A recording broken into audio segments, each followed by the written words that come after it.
கேரளா நெய் சாதம் பண்ணுறதுக்கு ஒரு முழு வெங்காயத்தை கட் பண்ணி வச்சுருக்கேன், 2 பச்சை மிளகா, 1 கேரட்டை துருவி ரெடி பண்ணி வச்சுருக்கேன், கொஞ்சம் முந்திரி பருப்பு 2 கட் பண்ணி வச்சுருக்கேன், 2 ஏலக்காய், 1 பட்டை, 4 கிராம்பு ரெடி பண்ணி வச்சுருக்கேன். கேரளா நெய் சாதம் பண்ணுறதுக்கு குக்கர் அடுப்பில் வச்சாச்சு. இதில் 2 டீஸ்பூன் நான் நெய் சேர்த்துக்கிறேன்.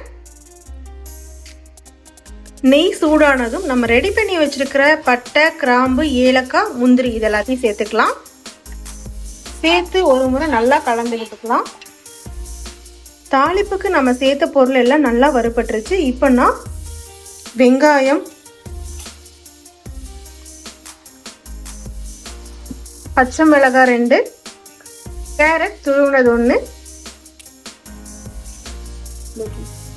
இஞ்சி பூண்டு விழுது 1 டீஸ்பூன் சேர்த்து எல்லாத்தையும் நல்லா கலந்து விட்டு வதக்கிக்கலாம்.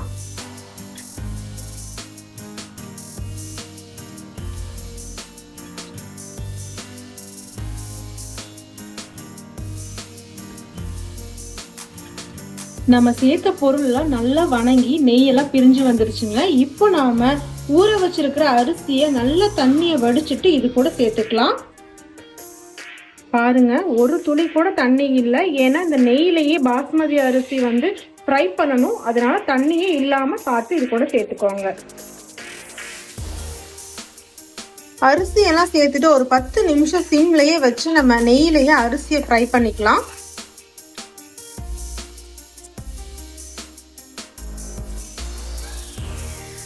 ஃபைவ் மினிட்ஸ் நல்லா அடுப்பை சிம்மில் வச்சுட்டு நம்ம அரிசியை நல்லா நெய்யிலே ஃப்ரை பண்ணியாச்சு.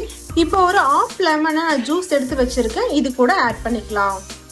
ஆஃப் லெமன் கொட்டையெல்லாம் எடுத்துட்டு ஜூஸாக எடுத்து வச்சுருக்கேன், இதை இது கூட ஆட் பண்ணிக்கிறேன். சேர்த்து நல்லா கலந்து விட்டுக்கலாம்.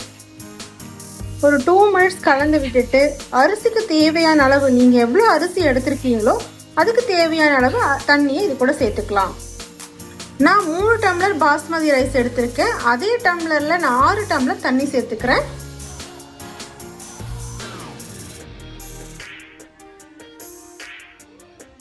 கேரட்லாம் சேர்த்து பண்ணணும். இந்த நெய் கலர் பாருங்க எவ்வளோ கலர்ஃபுல்லாக இருக்குன்னு. தண்ணியே கலந்து விட்டுட்டு தேவையான அளவு உப்பு சேர்த்துக்கலாம். உப்பு சேர்த்து நல்லா கலந்து விட்டுக்கலாம். உப்பு சேர்த்து நல்லா கலந்து விட்டாச்சு. இது கொதி வரட்டும். உப்பு செக் பண்ணிட்டு குக்கரை மூடிடலாம்.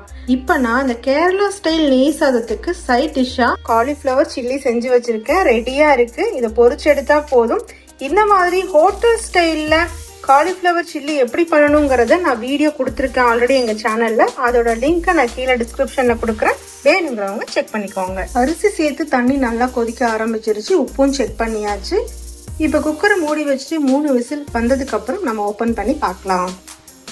சுட சுட நெய் சாதமும் ரெடி ஆகிட்டு இருக்கு. இந்த மீன்வைல் அப்படியே சுட சுட காலிஃப்ளவர் சில்லியும் ரெடி ஆயிடுச்சு.